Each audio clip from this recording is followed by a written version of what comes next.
ನೋಡಿ ಫ್ರೆಂಡ್ಸ್, ಇದನ್ನು ಪಾತಿ ದೋಣಿ ಅಂತಾರೆ. ಇದು ಒಬ್ಬರೇ ಮೀನುಗಾರಿಕೆ ಮಾಡುವ ಒಂದು ಚಿಕ್ಕ ದೋಣಿ. ಇದು ಇಲ್ಲಿ ಲೋಕಲ್ನವರು ಒಂದು ಚಿಕ್ಕ ದೋಣಿ ಒಬ್ಬರೇ ಮೀನುಗಾರಿಕೆ ಮಾಡೋಕ್ಕೆ ಹೋಗ್ತಾರೆ. ಇದು ಸಾಧಾರಣ ಇವರು ಅರ್ಲಿ ಮಾರ್ನಿಂಗ್ ಹೋಗ್ತಾರೆ, ಅಂದರೆ ಬೆಳಗಿನ ಜಾವ ಜಾಸ್ತಿ ಹೋಗ್ತಾರೆ, ಇಲ್ಲಾಂದರೆ ಸಂಜೆ ಹೋಗ್ತಾರೆ.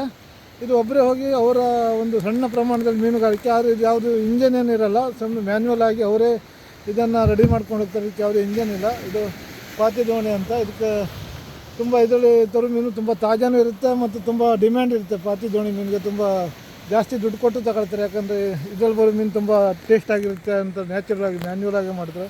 ನೋಡಿ, ಈಗ ಇವರು ಮೀನುಗಾರಿಕೆಗೆ ಹೋಗಿ ರೆಡಿಯಾಗಿದ್ದಾರೆ. ಹಾಂ,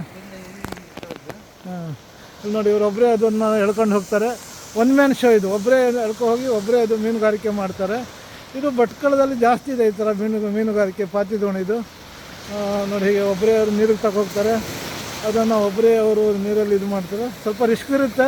ದೊಡ್ಡ ದೊಡ್ಡ ಅಲೆಗಳು ಬಂದಾಗ ಇದನ್ನು ಕಂಟ್ರೋಲ್ ಮಾಡೋದು ಕಷ್ಟ ಇದು ದೋಣಿ. ಅದು ನೋಡಿ, ಯಾಕಂದರೆ ತುಂಬ ವೇಟ್ ಕಡಿಮೆ ಇದು. ಸಿಂಗಲ್ ಮ್ಯಾನ್ ಇದು. ಒಬ್ಬರೇ ಹೋಗಿ ಇದನ್ನು ಮೀನುಗಾರಿಕೆ ಮಾಡ್ತಾರೆ. ಇದನ್ನು ಪಾತಿ ದೋಣಿ ಮೀನುಗಾರಿಕೆ ಅಂತ ಹೇಳ್ತಾರೆ.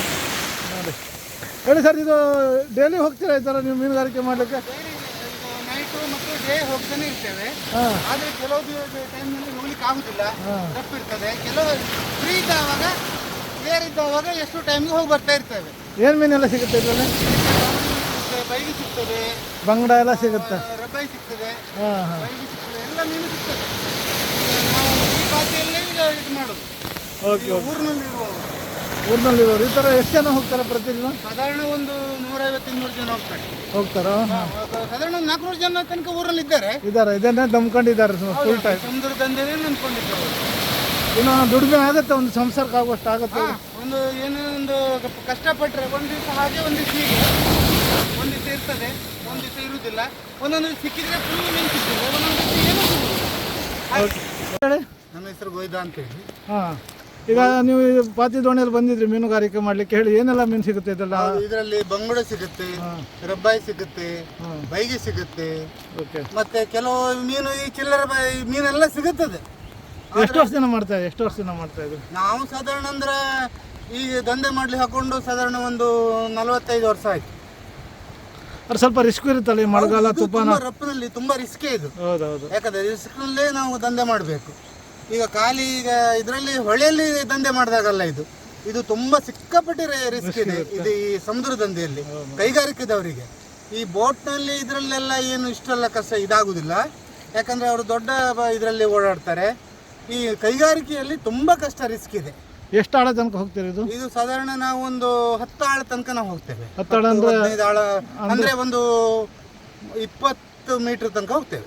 20 ಮೀಟರ್ 20 ಕಿಲೋಮೀಟರ್? 20 ಕಿಲೋಮೀಟರ್ ಅಂದ್ರೆ ತುಂಬಾ ದೂರ ಹೋಗ್ತೇವೆ. 20 ಆಳು ಅಂದ್ರೆ ಎಷ್ಟು ಅವರ್ ಆಗುತ್ತೆ ನಿಮ್ಗೆ ಅಷ್ಟು ದೂರ ಹೋಗ್ಲಿಕ್ಕೆ? ಅದು ಸಾಧಾರಣ ಒಂದು ಗಂಟೆ, 1.5 ಗಂಟೆ ಆಗ್ತದೆ, 1.5 ತಾಸು ಬೇಕು. ಅಂದ್ರೆ ಬಲೆನೂ ಹಾಕ್ತೀರಿ ಮತ್ತು ಗಾಳನೂ? ಹೌದು, ನಾವು ಗಾಳ ಹಾಕ್ತೇವೆ, ಬಲೆ ಹಾಕ್ತೇವೆ.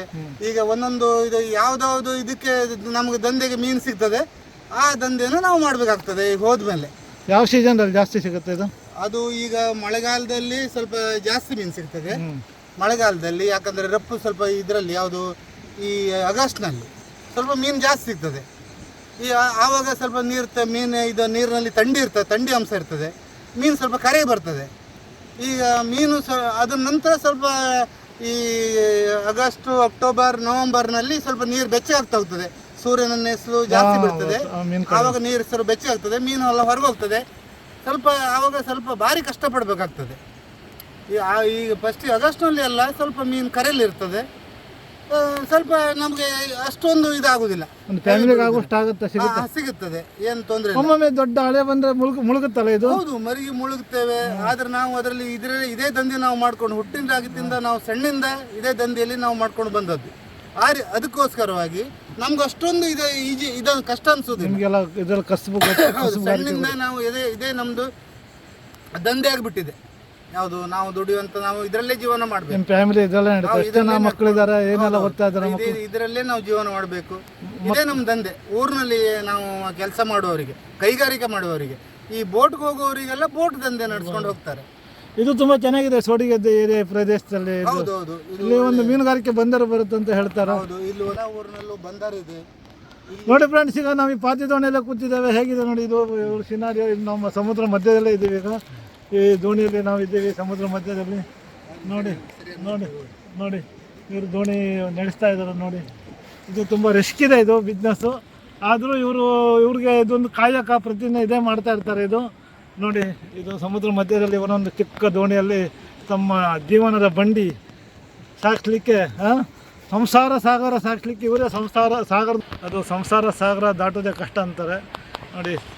ಸಾಗರದ ಮಧ್ಯೆ ಇವರು ತಮ್ಮ ಸಂಸಾರ ಸಾಗರ. ಜೀವನಕ್ಕೆ ಗಂಗಾ ತಾಯಿ ಏನಾದ್ರು ಕೊಟ್ಟಿದ್ರೆ ನಮ್ಮ ಜೀವನ, ಇಲ್ಲದಿದ್ರೆ ನಮ್ಗೆ ಏನು ಮಾಡ್ಕೊಂಡು ತಿನ್ಲಿಕ್ಕೆ ಆಗುದಿಲ್ಲ. ಎಷ್ಟು ವರ್ಷ ತನಕ ದುಡಿಬೋದು ನೀವು ಈ ನಾವು ಈಗ ಒಂದು 55-60 ವರ್ಷ, ಅದಕ್ಕಿಂತ ಜಾಸ್ತಿ ನಾವು ಇದರಲ್ಲೆಲ್ಲ ಮತ್ತೆ ಯೂಸ್ ಮಾಡ್ಲಿಕ್ಕೆ ಆಗುದಿಲ್ಲ. ಮಕ್ಕಳು ಇದೇ ದರ್ಜೆ ಮಾಡ್ತಾರೆ. ಅವರು ಇದೇ ಈಗ ಏನೋ ಒಂದು ತುತ್ತು ಅನ್ನಕ್ಕೆ ಎಲ್ಲೂ ಮತ್ತೆ ದಂಧೆ ಇಲ್ಲದಿದ್ರೆ ಇದೇ ದಂಧೆಯನ್ನು ಮಾಡುವವರು ಇದೇ ದಂಧೆನೇ ಮಾಡ್ಕೊಂಡು ಹೋಗ್ಬೇಕಾಗ್ತದೆ. ಮತ್ತೇನು ಬೇರೆ ಕೆಲಸ ಗೊತ್ತಿರೋದಿಲ್ಲಲ್ಲ. ಈಗ ಓದು ಬರ ಇದ್ರೆ ಜಾಬ್ನಲ್ಲಿ ಹೋಗ್ತಾರೆ. ಈಗ ನಾವು ಇದೇ ದಂಧೆ ಮಾಡ್ಕೊತೀವಿ ನೋಡಿ, ಇದೇ ದಂಧೆಯನ್ನು ಮಾಡ್ಕೊಂಡು ನಡ್ಸ್ಕೊಂಡು ಹೋಗ್ಬೇಕು, ಜೀವನ ನಡ್ಸ್ಕೊಂಡು ಹೋಗ್ಬೇಕು. ಮತ್ತಿನ್ನೇನು ಮಾಡ್ಲಿಕ್ಕೆ. ನಿಮ್ಮ ಹೆಸರು ಹೇಳಿ, ಇನ್ನೊಂದ್ಸಲ ಹೇಳಿ ನಿಮ್ಮ ಹೆಸರು. ಗೋವಿಂದ ವೆಂಕಟ ಮಗೇರ್ ಚುಟ್ನ ಮನೆ, ಗೋವಿಂದ ವೆಂಕಟ ಮಗೇರ್ ಚುಟ್ನ ಮನೆ. ನೋಡಿ, ಇವರು ಇದನ್ನೇ ತಮ್ಮ 35-40 ವರ್ಷದಿಂದ ಮಾಡ್ತಾ ಬಂದಿದ್ದಾರೆ. ನಾವು ಮಾಡ್ಕೊಂಡು ಬಂದದ್ದು. ಸರ್ಕಾರ ನಿಮ್ಗೆ ಇನ್ಶೂರೆನ್ಸ್ ಆ ಥರ ಏನಾದ್ರು ಕೊಡುತ್ತಾ, ಅಥವಾ ಆರೋಗ್ಯ ವಿಮೆ ಆ ಥರ? ಇಷ್ಟೋರಿಗೆ ಏನು ಇದಿಲ್ಲ, ಯಾವ ಪಾತಿದೋಣಿಗೂ ಇನ್ಶೂರೆನ್ಸ್ ಇದೆ ಅಂತ ಬರಲಿಲ್ಲ. ಏನಾದ್ರೂ ಈಗ ಮರಣ ಹೊಂದಿದ್ರೆ ಈಗ ಒಂದು ಏನೋ ಪರಿಹಾರ ಅಂತೇಳಿ ಈಗ ಸರ್ಕಾರ ಮಾಡಿದೆ. ಅದು ನಿಮ್ಗೊಂದು ಇನ್ಶೂರೆನ್ಸ್ ಅಂತ ಮಾಡಬೇಕು, ತುಂಬಾ ರಿಸ್ಕ್ ಇದೆ. ಒಂದು ಏನಾದ್ರು ಇನ್ಶೂರೆನ್ಸ್ ಅದೆಲ್ಲ ಒಬ್ಬರಿಗೆ ಒಂದು ಇನ್ಶೂರೆನ್ಸ್ ಈಗ ಸರ್ಕಾರ ಮಾಡಬೇಕು. ಅದನ್ನು ಈಗ ಏನೋ ಪರಿಹಾರ ಇದಂತ ನಿಧಿ ಅಂತ ಮಾಡಿದ್ದಾರೆ. ಆದ್ರೆ ಈಗ ಇನ್ಶೂರೆನ್ಸ್ ಇದೆಲ್ಲ ಏನು ಇಷ್ಟೊಳಗೂ ಆಗಲಿಲ್ಲ. ಸರ್ಕಾರದಿಂದ ನಿಮ್ಮ ಭದ್ರತೆಗೆ, ಕುಟುಂಬ ಭದ್ರತೆಗೆ ಏನು ಸೌಲಭ್ಯ ಸಿಗ್ತಾ ಇಲ್ಲ. ಈಗ ಸಂಸಾರಕ್ಕಾಗಿ ಏನು ಇಷ್ಟೊಳಗೆ ಭದ್ರತೆ ಏನು ಒಂಥರ ನೀರ ಮೇಲಿನ ಗುಳ್ಳೆ ತರನೇ ಇದ್ದಂಗೆ. ನೋಡಿ, ಅಲ್ಲಿ ಬಲೆ ಹಾಕಿದ್ದಾರೆ ನೋಡಿ, ಅಲ್ಲಿ ಮೀನು ಹಿಡಿಲಿಕ್ಕೆ. ಅದು ಮೀನು ಬಂದಾಗ ಈಗ ಏನಾದ್ರು ಈಗ ಬಂದು ಸ್ವಲ್ಪ ಹೊತ್ತು ಬಿಟ್ಟು ಬಲೆಯಲ್ಲಿ ಎಬ್ಬಿಸ್ತಾರೆ. ಏನೋ ಸಿಕ್ಕಿದ್ರೆ ಜೀವನ, ಇಲ್ಲದಿದ್ರೆ ಬರಿಗೈಯಲ್ಲೇ ಮನೆ ಹೋಗ್ಬೇಕು. ಬರಿಗೈಯಲ್ಲಿ ಮನೆ ಹೋಗಬೇಕು. ಏನಾದ್ರೂ ಗಂಗತೆ ಕೊಟ್ಟಿದ್ರೆ ನಮ್ಮ ಜೀವನ ನಡೀತದೆ, ಇಲ್ಲಾದ್ರೆ ಇಲ್ಲ. ಈ ತರನೇ ಇದು ಪಾತಿ ದೋಣಿ ಹುಟ್ಟು ಹಾಕೊಂಡು ಒಬ್ಬರೇ ಹೋಗ್ತಾ ಇರ್ಬೇಕು. ಈ ತರ ನೋಡಿ, ಇದು ಪಾತಿ ದೋಣಿ ಒಂದು ಸಿಂಗಲ್ ಮ್ಯಾನ್. ಇದು ಒಬ್ಬನೇ ವ್ಯಕ್ತಿ ಮಾಡುವ ಮೀನುಗಾರಿಕೆ. ಇದು ಹೆಚ್ಚಾಗಿ ಭಟ್ಕಳದಲ್ಲಿ ಜಾಸ್ತಿ ಮಾಡ್ತಾರೆ ಈ ಪಾತಿ ದೋಣಿ ಬಿಸ್ನೆಸ್ಸು. ಒಬ್ಬ ಏಕಾಂಗಿ ವ್ಯಕ್ತಿ ಬೋಟು. ಈ ಪಾತಿ ದೋಣಿಗೆ ಆಲ್ಮೋಸ್ಟ್ ಒಂದು 20,000-35,000 ರೂಪಾಯಿ ಬಂಡವಾಳ ಹೂಡಬೇಕಾಗತ್ತೆ. ಮೊದಲು ಕಟ್ಟಿಗೆಯಿಂದ ಮಾಡ್ತೀರಿ, ಈಗೆಲ್ಲ ಫೈಬರಿಂದನೇ ಮಾಡ್ತಾ ಇದ್ದಾರೆ ನೋಡಿ. ಒಬ್ಬರೇ ಹೋಗ್ತಾರೆ, ಮೀನುಗಾರಿಕೆ ಮಾಡ್ತಾರೆ. ಇದರಲ್ಲಿ ಗಾಳನೂ ಹಾಕ್ತಾರೆ, ಬಲೆನೂ ಬಿಟ್ಟು ಮೀನುಗಾರಿಕೆ ಮಾಡ್ತಾರೆ. ಬಲೆಗೆ ಒಂದು 15-20 ಸಾವಿರ ಬೇಕಾಗ್ತದೆ. ಬಲೆಗೆ ಒಂದು 15-20 ಸಾವಿರ ಬೇಕಾಗತ್ತೆ. 25 ಸಾವಿರ, ಆಲ್ಮೋಸ್ಟ್ 1-1.5 ಲಕ್ಷ ಬಂಡವಾಳ ಇದ್ದರೆ ಇವರೊಂದು ಒಳ್ಳೆ ಮೀನುಗಾರಿಕೆ ಮಾಡ್ಬೋದು. ಆದರೆ ಸರ್ಕಾರದಿಂದ ಇವ್ರಿಗೆ ನಿರೀಕ್ಷೆ ಮಾಡಿದಲ್ಲಿ ಯಾವುದು ನೆರವು ಸಿಗ್ತಾ ಇಲ್ಲ. ಇವ್ರಿಗೊಂದು ಜೀವನ ಭದ್ರತೆಗೆ ಸರ್ಕಾರ ಒಂದು ವಿಶೇಷ ಯೋಜನೆಯನ್ನು ಮಾಡಬೇಕಾಗತ್ತೆ. ಯಾಕಂದರೆ ತುಂಬ ಅನ್ಸರ್ಟನಿಟಿ ಇದೆ ಇಲ್ಲಿ. ಕಾಯಂ ಏನು ಆದಾಯ ಬರುತ್ತಂತ ಇದು ಗ್ಯಾರಂಟಿ ಇಲ್ಲ. ಮೀನು ಸಿಕ್ಕರಷ್ಟೇ ಆದಾಯ, ಇಲ್ಲಾಂದರೆ ಬರಿಗೈಯಲ್ಲಿ ಇವರು ಊರಿಗೆ ಹೋಗ್ತಾರೆ, ಮನೆಗೆ ಬರ್ತಾರೆ ನೋಡಿ. ನಡು ಸಮುದ್ರದಲ್ಲಿ ಒಬ್ಬರೇ ಹೋಗ್ತಾರೆ, ಕಿಲೋಮೀಟ್ರ್ ಗಟ್ಟಲೆ ಹೋಗ್ತಾರೆ, ಗಂಟೆಗಟ್ಟಲೆ.